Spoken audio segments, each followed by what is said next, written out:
I'm Lindsay Gay, president of Clif Family Winery, located in the Napa Valley.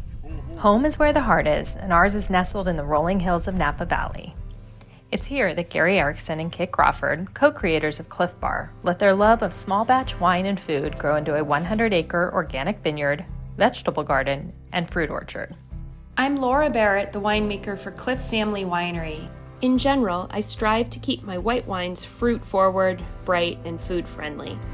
I can do this through precise picking decisions, cold ferments, and careful barrel selection. For the red wines, it's all about tannin management and crafting balanced wines through careful blending decisions. As a certified B Corp, each wine that we make promotes organic and sustainable agriculture, fair labor practices, and a commitment to building a better future together. We've implemented practices such as animal grazing, no-till, and cover cropping.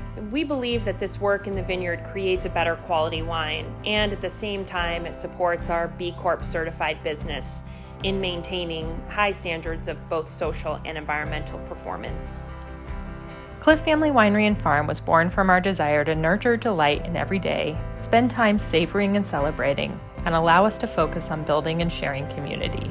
Our wines at Clif Family are meant to be enjoyed with food, whether it be rosé to sip on while preparing your meal, or an unoaked Chardonnay with your cheese board, or a Kit's Killer Cab with your summer barbecue. We have delicious wines for all occasions.